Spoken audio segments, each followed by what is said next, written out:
Bonjour à tous, je m'appelle Emmanuel Khalef, je suis chef d'orchestre, polytechnicien et directeur de l'ensemble des centres de Talmud Torah de judaïsme en mouvement.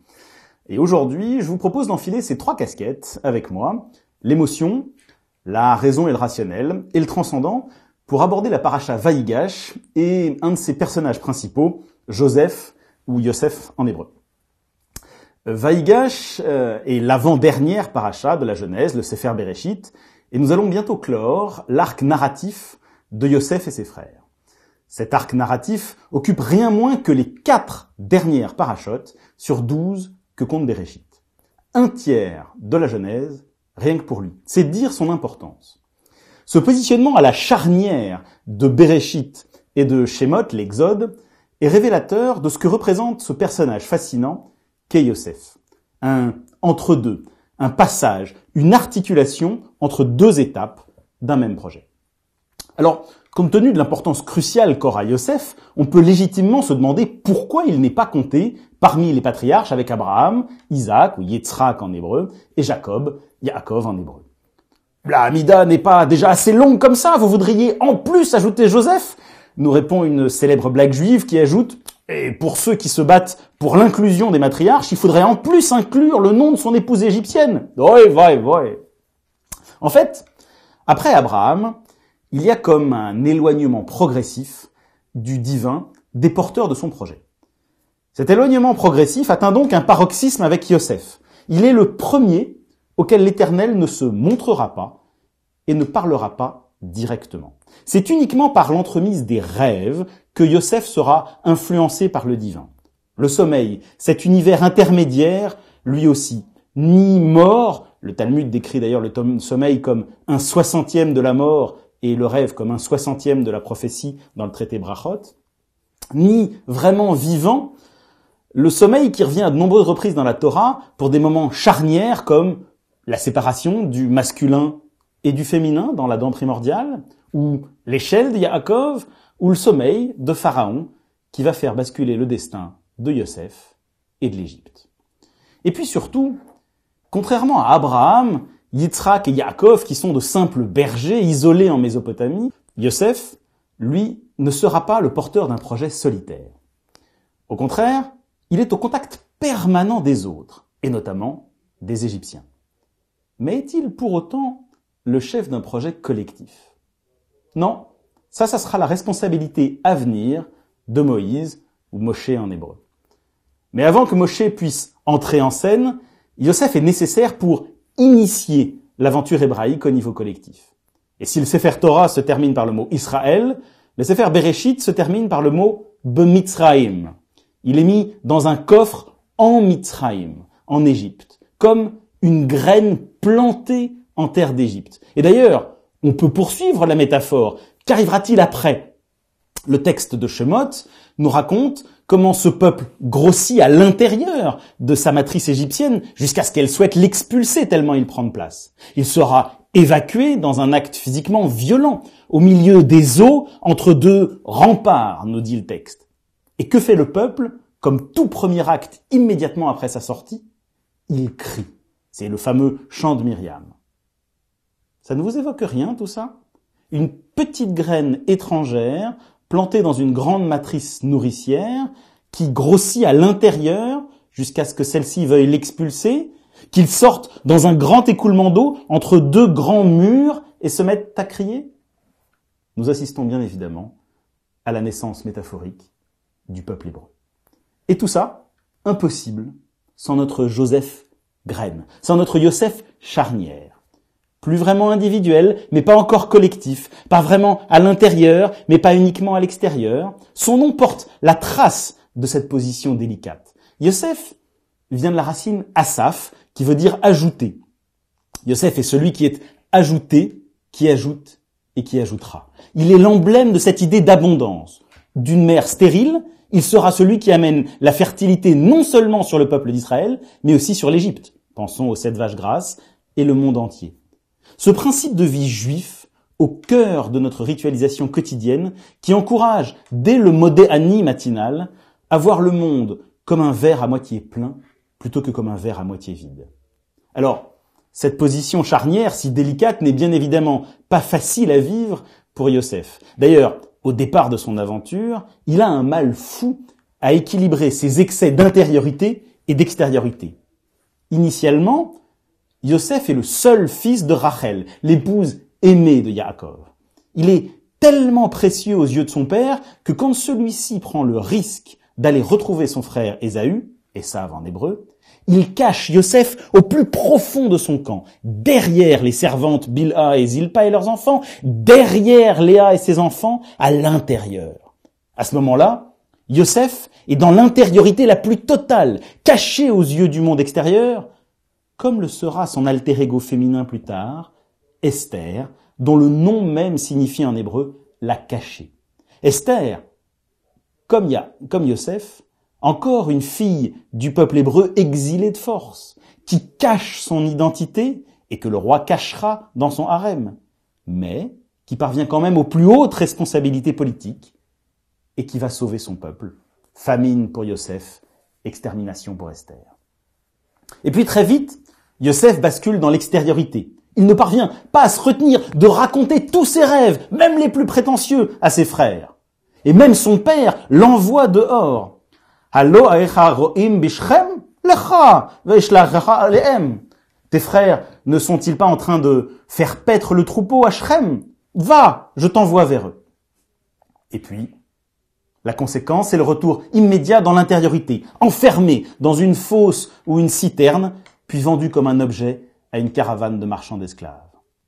Acheté par un haut fonctionnaire égyptien, Potiphar, il excelle et trouve grâce à ses yeux. La grâce, encore un point commun avec Esther. Et c'est le retour dans cette extériorité brillante qui va le définir. Peut-être même trop, puisqu'il se découvre bel homme.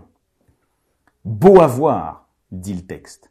Et ce rayonnement extérieur le mène presque dans la couche de la femme de son maître. Tentation d'une intériorité interdite qui nous rappelle l'arbre de la connaissance du bien et du mal qui, lui aussi, était appétissant à voir, mais interdit.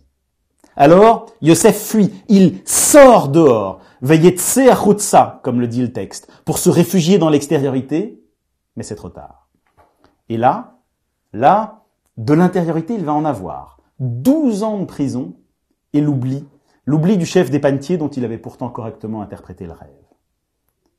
Yosef sort enfin, ve'irtzu min abor, ils le font courir hors de la fosse, et là il passe instantanément de l'ombre à la lumière, de la prison à vice-roi d'Égypte. Promotion surnaturelle digne de ce personnage charnière qu'est Yosef. On aurait pu croire qu'à ce moment-là, il allait se laisser entièrement gagner par cette exposition sans commune mesure à l'extériorité publique, la célébrité, le pouvoir, ou à l'inverse, continuer à osciller dans cette hésitation entre intériorité et extériorité extrême, sans jamais vraiment construire sa personnalité propre. Mais non. Non, car vivant chez Pharaon, il va se voir attribuer un nouveau nom égyptien, et pourtant le texte biblique continuera à l'appeler par son nom hébreu. Il épousera une égyptienne et donnera à leurs enfants des noms hébraïques. Ménaché, l'oubli en hébreu, symbole de l'intériorité, et Éphraïm, celui qui fait fructifier l'extériorité. Yosef continuera à parler sa langue, l'hébreu, sans le dire, puisqu'il comprendra ses frères quand ceux-ci parlent entre eux en cachette. Il continuera à manger cachère chez lui, puisque le texte biblique souligne, quand il mange avec ses frères, que les Égyptiens ne peuvent pas manger avec eux, car cela serait choquant, toeva, en hébreu souvent traduit par abomination. Et certains commentateurs voient même dans la fameuse coupe d'argent que Yosef fera cacher dans les sacs de ses frères, le kos du kidouche, signe que celui-ci continue de pratiquer les rites hébraïques chez lui. Cette position charnière de Yosef, entre intérieur et extérieur, se manifeste de manière symbolique par l'omniprésence du thème du vêtement dans son histoire.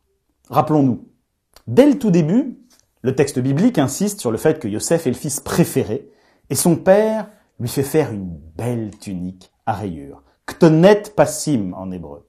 Ktonet, c'est une chemise ou une tunique, en tout cas un vêtement intérieur. Le Rav Samson Raphaël Hirsch relie cette racine avec celle de katan, qui s'écrit kuf tav nun, et qui amène les sens de réduire, diminuer, s'amoindrir, rétrécir, rapetisser, et par extension, petit, voire insignifiant ou mesquin. Ce n'est pas anodin que le même mot, ktonet, désigne déjà le deuxième vêtement de l'histoire biblique. Katnot or, ces tuniques de peau que fait l'Éternel à Adam et Chava après leur transgression. Pour Yosef, comme pour Adam et Chava, ce vêtement les réduit à bien moins que ce qu'il pourrait être. Cette même tunique sera ensuite volée à Yosef par ses frères, puis baignée dans le sang d'un bouc pour faire croire à Yaakov à la mort de son fils préféré. Cette substitution, simulacre de sacrifice anticipant le futur rituel des 2 boucs émissaires à Kippour, nous rappelle aussi Yaakov qui utilisa en son temps aussi un bouc pour se faire passer pour son frère aux yeux de leur père. Comme si nos tromperies finissaient toujours par nous rattraper. Plus tard, son frère Reuven en hébreu, déchirera ses vêtements en découvrant que Yosef n'est plus dans la fosse où il l'avait jeté. Mais ici, plus de ketonet, c'est le mot beged qui est utilisé. Beged, dont la racine veut dire trahir, tromper. Beged, c'est le vêtement qui cache, qui donne au paraître plus d'espace qu'à l'être. C'est le vêtement qui me permet de cacher qui je suis intérieurement. Peut-être manière de dire que le chagrin de Réhouven est fin et qu'il se donne en spectacle plus qu'autre chose. Beged, c'est l'habit qui révèle une incohérence entre intérieur et extérieur. Quelques versets plus loin d'ailleurs, Yaakov déchirera lui aussi ses vêtements en apprenant la mort de son fils favori. Mais ici, nouveau mot. Le vêtement est simla, mot qui vient d'une racine qui veut dire couvrir, recouvrir. Simla est un vêtement extérieur, ample, utilisé pour envelopper, couvrir quelque chose. Et si on écrit la racine avec un samer au lieu d'un sin, on trouve samal, qui veut dire donner une forme extérieure. Simla est le vêtement que Shem et Yafet avaient utilisé pour couvrir la nudité de leur père Noach, ivre dans sa tente. En le déchirant, Yaakov laisse donc entrevoir sa nudité, sa sincérité, son intimité. Il laisse son intériorité percer dans l'extériorité. On retrouvera ce rituel dans le rituel de la kriya lors d'un enterrement juif. Manière d'encourager l'endeuillé à s'autoriser une forme d'abandon à l'émotion sans pour autant en faire trop. On ne se dénude pas. Rien qu'en changeant un mot de beged pour Réhouven à simla pour Yaakov, le texte biblique nous laisse deviner que leur réaction, en apparence pourtant similaire, ne révèle pas la même sincérité, la même cohérence entre intériorité et extériorité, entre pensée et acte. Puis Yosef arrive en Égypte, et là, les ennuis commencent. Ou plutôt, ils continuent. La femme de son maître Potiphar va le saisir par son habit, Beged, pour dire « couche avec moi ». Il abandonne son ami, Beged, en sa main, s'enfuit et sort dehors. La symbolique est fondamentale ici. Il abandonne son habit et sort dehors. Sortir dehors, c'est l'acte essentiel du juif. C'est l'acte fondateur qui est demandé d'Abraham dans la paracha Lech Lecha.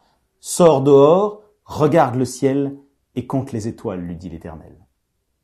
Et l'abandon du vêtement, c'est l'abandon de cette apparence trompeuse, Beged, d'Égyptien, de cette nouvelle identité artificielle égyptienne, pour lui faire reprendre la sienne propre d'Hébreu.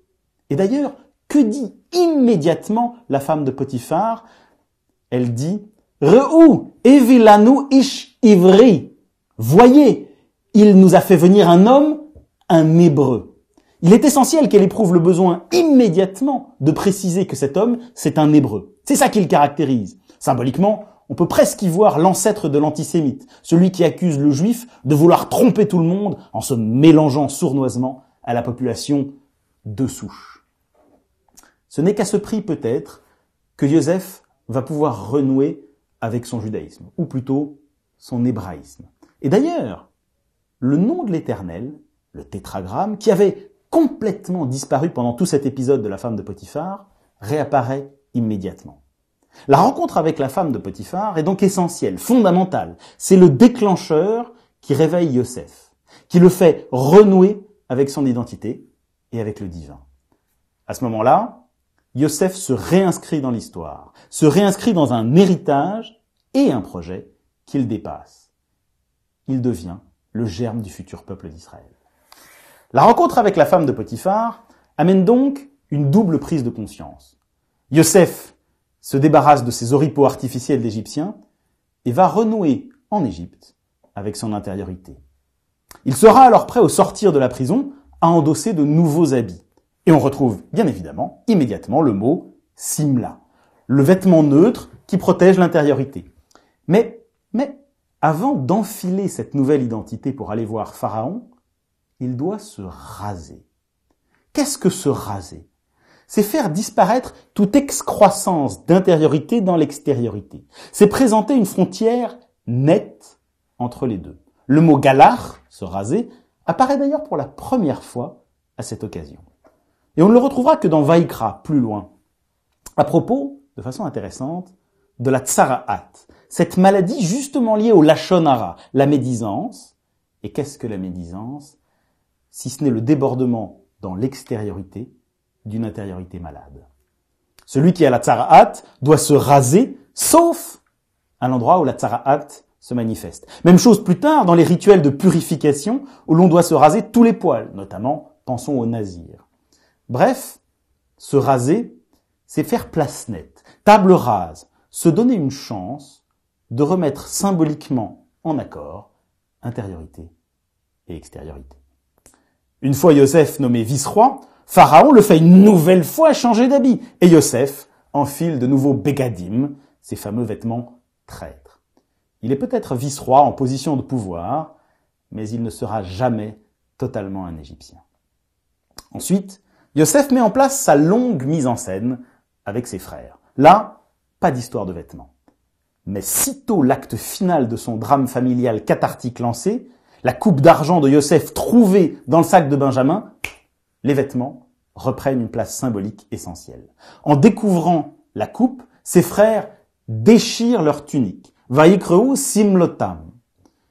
Dans cet état de fragilité, de vulnérabilité, mais aussi de sincérité exposée, rappelons-nous que simla est le vêtement qui protège l'intériorité de l'extériorité, ils vont faire preuve d'un courage et d'une dignité qui les honore et retourner affronter Yosef. S'ensuit alors le long et émouvant discours de Juda, Yehuda en hébreu, à son frère qui est en position de pouvoir. Ce discours qui ouvre la paracha Vaïgash est remarquablement construit, littérairement parlant, pour générer un pathos propre à susciter l'émotion chez son auditeur. Et ça fonctionne. En effet, Yosef pleure, il pleure beaucoup, dans cette paracha comme dans les précédentes et les suivantes. En fait, Yosef pleure à 7 occasions différentes dans toute son histoire. Le chiffre n'est probablement pas anodin. Il pleure lors de la toute première visite de ses frères. Là, Joseph éprouve le besoin de s'éloigner d'eux pour pleurer, puis il emprisonne Shimon. Rabbi Lichtenstein attribue ses premiers pleurs à la réalisation de la distance qu'il sépare de ses frères à ce moment-là. Ils ont encore si peu en commun que cela rend Joseph infiniment triste. C'est comme s'il réalisait qu'il allait devoir déclencher un événement traumatique pour leur faire revivre leurs actes passés et les forcer à évoluer. L'emprisonnement de Shimon n'est finalement que le reenactment, la reproduction de son emprisonnement dans la fosse. Peut-être est-ce aussi une manière de montrer à ses frères que leur père les aime quand même, et de rappeler à Yaakov qu'il aime aussi ses fils, au-delà du fils préféré. Yaakov se lamentera d'ailleurs. Shimon n'est plus, dira-t-il. Objectif atteint. Yosef pleurera de nouveau au retour de ses frères avec Benjamin. Il est si ému à sa vue qu'il doit de nouveau s'isoler, quitter la pièce pour pleurer. Troisième fois, alors troisième et dernier retour, après le discours de Yehuda, Joseph n'y tient plus. Il fait sortir tous les Égyptiens, pleure et se fait reconnaître de ses frères.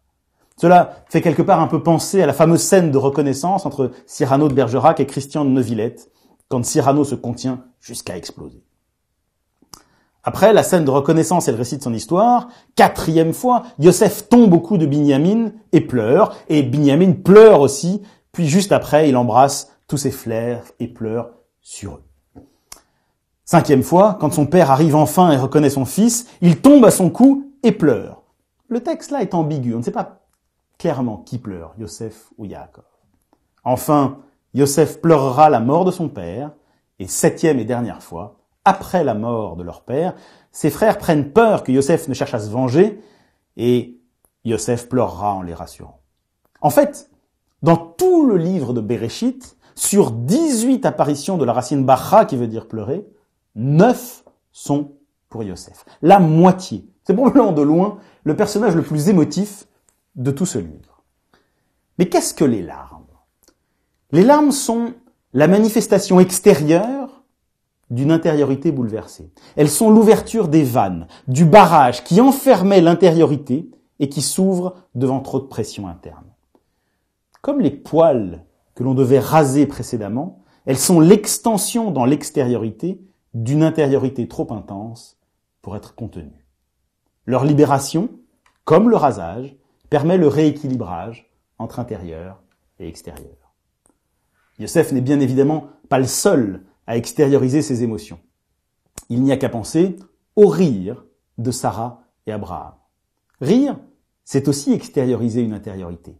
Mais il est dit que Sarah rit en elle-même.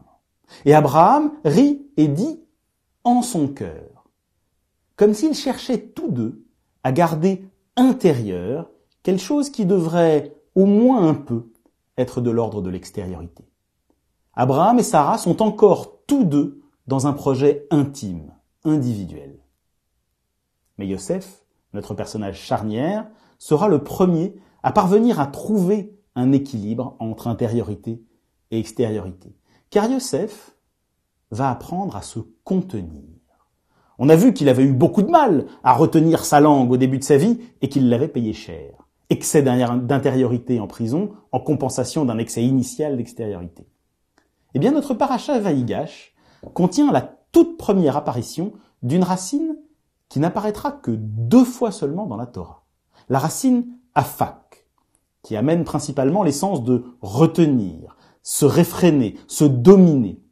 Afik est même le lit d'une rivière. On ne peut pas faire plus évocateur et plus poétique pour quelqu'un qui va chercher à contenir des larmes. Les 2 seules utilisations de ce quasi apax legomenon sont toutes les 2 réservées à Yosef, celui qui saura contenir son émotion, mais aussi la laisser couler quand il faut. Il baigne ses faces, puis il sort, il se contient et dit « mettez le pain ». Et un peu plus tard, Yosef ne peut se contenir devant tous ceux qui sont postés auprès de lui. Yosef est décidément un personnage exceptionnel, charnière, ni complètement out, ni complètement in, ni vraiment patriarche, ni complètement peuple. Mais si la forme du discours de Yehuda est magnifiquement construite pour générer ce pathos, et elle atteindra son but en suscitant la libération de l'émotion chez Yosef, la vérité est quelque peu distordue et le contenu déforme ce qui nous a déjà été raconté. Il faut attendre la fin du discours pour que Yehuda laisse enfin échapper sa propre sincérité et montre l'étendue de son évolution depuis qu'il a jeté son frère dans la fosse. Yehuda dit vers la toute fin de sa supplique « Ki avdecha arav et anahar me'im avi » Oui, ton serviteur a garanti l'adolescent auprès de mon père. Garant se dit en hébreu arav, ain resh vav, de la même racine que erev, qui veut dire soir, et dont le sens primordial est échanger, troquer, mélanger, mêler, se fondre, confondre. Car en effet, qu'est-ce que se porter garant si ce n'est proposer de se confondre avec l'autre, d'échanger les places si besoin. La racine erev est exclusivement utilisée dans le sens soir dans la Torah jusqu'à l'apparition du personnage de Yehuda. Et c'est Tamar, la femme de son fils, donc une femme, qui apprendra à la dure à Yehuda, l'homme, la valeur du gage et de la parole donnée.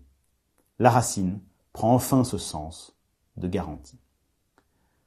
Le Rav Samson Raphaël Hirsch met en lien la racine Erev avec son homophone en remplaçant la lettre Beit par la lettre Vav, et Erev donne la Erva, la nudité que nous avons déjà rencontrée. Se porter garant, c'est quelque part s'exposer nu au risque.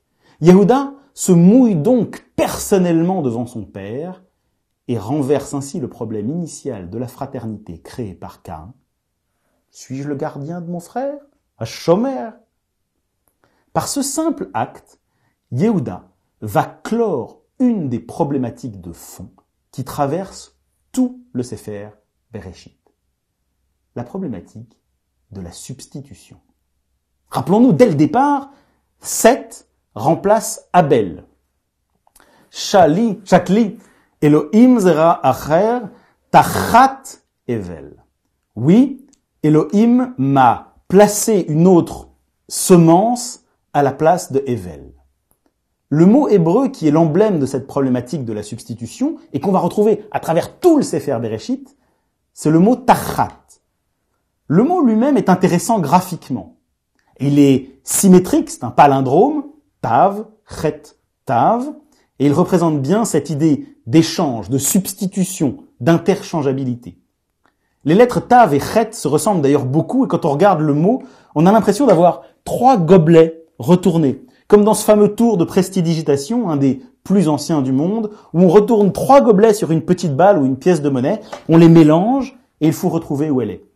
Là aussi, mélange, substitution, d'autant plus intéressant que ce tour est un des plus anciens de l'histoire humaine et qu'on en a retrouvé une trace sur les peintures murales de l'Égypte antique ou dans les écrits de Sénèque le Jeune à Lucilius.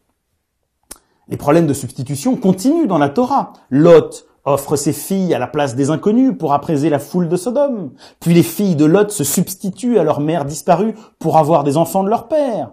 Yishmaël rit, metzachek, à la place de Yitzhak, comme pour prendre sa place, soit dans le cœur de son père, soit dans le projet divin, soit les deux. Le bouc pris dans le buisson sera sacrifié à la place de Yitzhak lors de la Hakedat. Rivka substitue Yaakov à son frère Esav pour la bénédiction paternelle. Laban va substituer Léa à Rachel lors du premier mariage de Yaakov, une sorte de retour de bâton pour Yaakov après ce qu'il a fait à son frère. Et puis substitution inverse plus tard, Rachel va laisser sa place à Léa pour coucher avec Yaakov en échange de mandragore. Et plus tard, les frères de Yosef substitueront sa tunique trempée du sang d'un bouc en lieu et place de Yosef lui-même. Et les fils de Yehuda refuseront de se substituer à leur frère aîné décédé pour sa bru Tamar. Et finalement, ce sera Yehuda lui-même qui servira de géniteur de façon forcée et manipulée.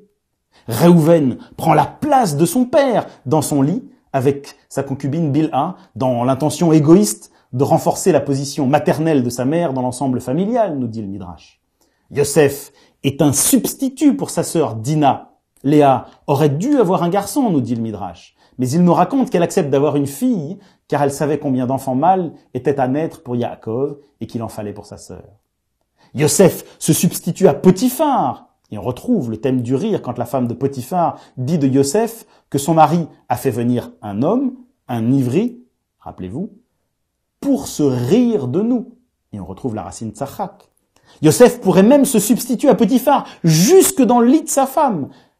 Mais c'est pour lui une limite inacceptable qu'il se refuse à franchir, contrairement à son frère Réhouven. Et puis enfin, Yosef est un substitut même pour Pharaon lui-même. Atati et al benit al picha yishak kol ami rak akise agdal mimecha. Toi, tu seras sur ma maison et tout mon peuple baisera ta bouche. Sur le trône seulement, je serai plus grand que toi. Et enfin, Yehuda se porte garant pour Binyamin et la boucle est bouclée. Toutes les autres substitutions sont des substitutions qui visent à faire disparaître le substitué au profit du substitut, soit en le faisant mourir, soit en l'invisibilisant.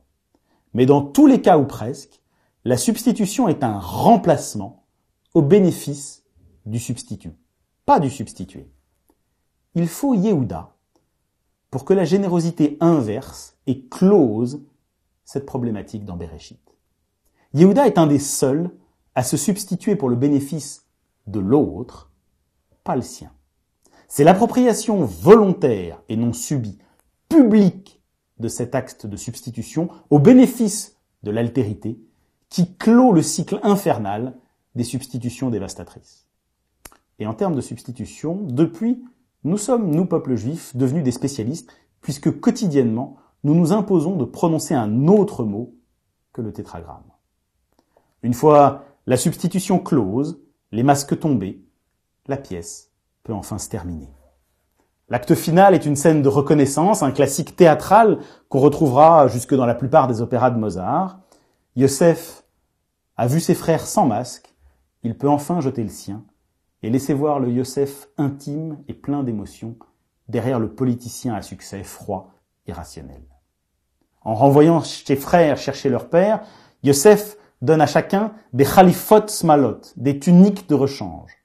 Ils sont eux aussi prêts pour leur grand passage, la tentative de fécondation de l'Égypte par le projet abrahamique. Les vêtements ont joué leur rôle symbolique. Béréchit peut s'achever sans qu'ils ne reviennent sur scène. Finalement, jamais aucun personnage biblique n'aura eu une garde-robe aussi fournie que Yosef et ses frères, et surtout vu le nombre de vêtements déchirés de cette histoire, on comprend pourquoi une partie du peuple juif s'est lancée dans la confection et le shmates. Adam et Chava avaient d'ailleurs lancé la mode, leur premier réflexe après la transgression ayant été de se créer un vêtement, car le vêtement, concrètement, est frontière, limite entre intériorité et extériorité. Or, depuis la transgression, depuis la fusion avec l'arbre de la connaissance du bien et du mal, le regard de l'homme a plus de mal à ne pas mélanger intériorité et extériorité. Tifakna eine, nous dit la Torah. La racine pakar suggère l'idée d'être capable de voir ce qui n'était pas visible, caché, de voir l'intériorité, le potentiel, au risque de la mélanger avec l'extériorité, le déjà réalisé. Vêtements, pleurs, émotions, nudité, intériorité et extériorité, substitution et garant, quel message cherche à nous transmettre ce long arc narratif de Yosef? Le vêtement implique une limitation du champ d'extension du regard. Il rend obscur une partie du visible, mais de ce fait, ouvre à ce qui le dépasse, à une vision au-delà du regard. Il évite que le regard ne s'arrête à l'immédiatement accessible, que le regard ne voit en l'autre qu'une extériorité réifiante, objectifiante, le réduisant à un possédable, au lieu d'y voir une alternité éternellement inaliénable. Yosef a survécu à son nouvel univers politique d'une extériorité extrême en parvenant à préserver un système d'intériorité. C'est la problématique de toutes les stars du show business aujourd'hui.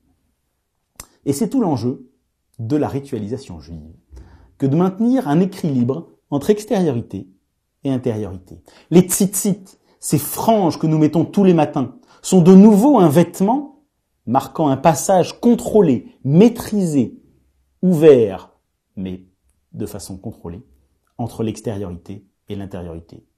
Manger cachère, c'est manger ce qui est acceptable, convenable au regard de la joie juive. Mais si on regarde les autres sens de la racine, on arrive sur l'idée d'honnêteté. Comme la sincérité tout à l'heure, l'honnêteté est l'adéquation entre intériorité et extériorité, entre pensée et acte, entre ce que nous souhaitons être et ce que nous donnons à voir de nous. Le Saint des Saints, le Kodesh HaKodashim, l'endroit le plus consacré du temple de Jérusalem, n'était pas séparé du reste du monde par une porte en dur, ou même, au contraire, totalement ouvert. Non, il était voilé par un simple rideau, le parochet, et ce n'est pas anodin. Car qu'est-ce qu'un rideau, si ce n'est ce qui cache sans bloquer, ce qui suggère sans montrer? L'ouverture totale, l'extériorité totale, c'est l'idolâtrie. La fermeture, l'intériorité totale, c'est le nihilisme. Tout l'enjeu du judaïsme est de proposer les outils pour ne céder ni à l'un ni à l'autre. C'est la problématique à laquelle la question de la substitution nous a mis face à face. Qui, du premier ou du second, est apte à porter le projet divin? C'est toute la question de l'aînesse et de la primogéniture qui se joue là. L'aîné est-il nécessairement toujours le premier-né? L'existence dans toute la Torah de deux expressions, Bechor pour aîné et Petar Rechem pour premier-né, va nous proposer d'envisager la question sous l'angle non plus d'un état statique, mais d'un projet en devenir. Pour le judaïsme, être l'aîné n'est pas la conséquence inéluctable d'un déterminisme biologique, mais bien un choix, un engagement toujours renouvelé, tourné vers le futur. D'ailleurs, qu'a apporté Yosef à Pharaon et à l'Égypte, si ce n'est une capacité à s'extraire de la déification de la nature, à la soumission à la causalité implacable des lois et des cycles naturels. Quand Yaakov croise ses mains au moment de béir Éphraïm et Ménaché, leur père Yosef s'inquiète naturellement de voir reproduire les schémas de substitution qui ont failli détruire sa famille, mais Yaakov insiste. Il ne fait là que réaffirmer le projet abrahamique. La transmission est un choix et non une fatalité. Si on substitue, si on intervertit les deux dernières lettres du mot hébreu pour garant dont on a beaucoup parlé, on passe de Erev, Aïn Rech Bet, à Ever, Aïn Bet Resh, le passage qui donnera Ivri, l'hébreu. Finalement, ne sommes-nous pas juifs, les garants de la vigilance face à la substitution pour ne jamais nous arrêter à l'évidence immédiate extérieure et au contraire toujours proposer d'écouter, au-delà du voir, la présence intérieure du second être en devenir. Ce n'est pas la première lettre de l'alphabet qui entame la Torah. Shabbat Shalom.